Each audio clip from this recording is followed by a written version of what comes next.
ابن قیم رحمت اللہ نے عجیب واقعہ لکھا، فرماتے ہیں میں گلی میں جا رہا تھا، میں نے دیکھا ایک دروازہ کھلا، ماں اپنے بچے کو مار رہی ہے، تھپڑ لگا رہی ہے اور کہتی ہے تو نے مجھے بڑا ذلیل کیا، بڑا پریشان کیا، نافرمان ہے، کوئی بات نہیں مانتا، نکل جا میرے گھر سے۔ وہ بچہ رو رہا تھا، دھکے کھا رہا تھا، جب گھر سے باہر نکلا ماں نے کنڈی لگا دی۔ فرماتے ہیں میں کھڑا ہو گیا ذرا منظر تو دیکھوں، بچہ روتے روتے ایک طرف کو چل پڑا، ذرا آگے گیا، نکر سے پہلے واپس آ گیا، پھر دروازے پہ کھڑا، میں نے پوچھا بچے واپس کیوں آ گئے؟ کہنے لگا سوچا تھا کہیں اور چلا جاؤں، پھر دل میں خیال آیا مجھے دنیا کی ہر چیز مل سکتی ہے، مجھے ماں کی محبت نہیں مل سکتی،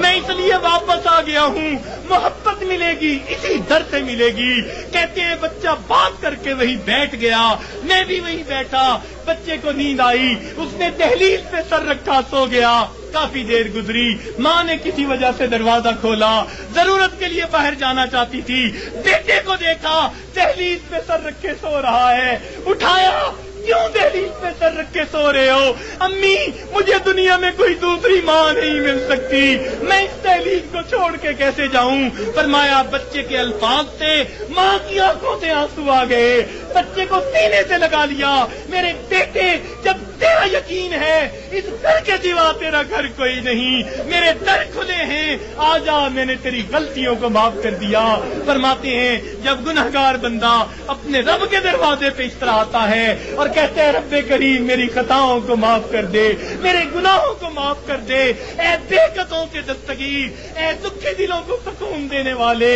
اے غمزدہ دلوں کو تسلی دینے والی ذات، اے پریشان دلوں کو سکون بخشنے والی ذات، اے بے سہارا لوگوں کا سہارا بننے والی ذات، اے گناہوں کے پردوں میں گناہوں کو اپنی رحمت کے پردوں میں چھپا لینے والی ذات، تو میرے لیے رحمت فرما دے، مجھے در در کے دھکے کھانے سے بچا لے، اللہ اپنی ناراضگی سے بچا لے، میں صلح کرنے کے لیے حاضر ہو گیا ہوں، پروردگار آئندہ نیکوکاری کی زندگی عطا فرما۔ تو جب بندہ اس طرح پیش کر دیتا ہے اللہ رب العزت اس بندے کی توبہ کو قبول کر لیتے ہیں۔ اللہ تعالی ہمیں سچی توبہ کرنے کی اور توبہ کر کے یہاں سے اٹھنے کی توفیق عطا فرما دے۔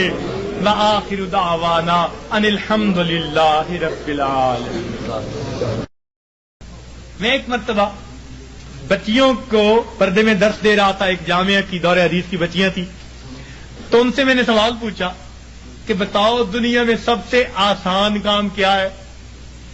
ایک بچی نے جواب دیا کہ اپنی ماں کو منانا۔ میں نے پوچھا وہ کیسے؟ کہنے لگی جی کہ ہمارا یہ تجربہ ہے کہ ماں اگر اپنے بیٹے سے ناراض بھی ہونا تو بیٹی سے پوچھتی پھرتی ہے اس نے روٹی کھا لی، اس کا بستر تو نے بنا دیا، اس کے کپڑے تو نے ٹھیک کر دیے، اب اوپر سے ناراض پھر رہی ہے، مگر ماں کی ممتا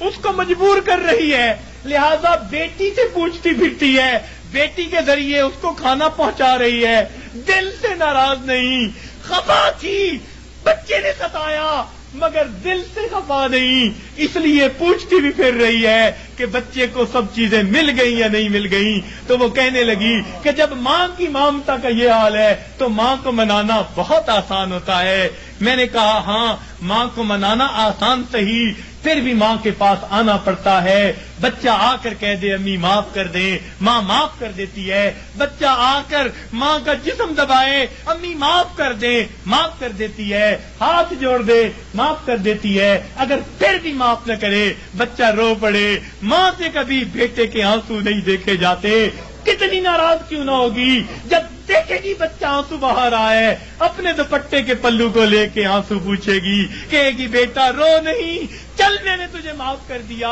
تو ماں کو منانا دنیا میں اتنا آسان ہے۔ بچیاں کہنے لگیں، میں نے انہیں اس وقت بتایا کہ دیکھو ایک اور ذات ہے جس کو منانا ماں کے منانے سے بھی 70 گنا زیادہ آسان ہے، اور وہ پروردگار عالم کی ذات ہے۔ ماں کو تو پھر بھی زبان سے کہنا پڑے گا،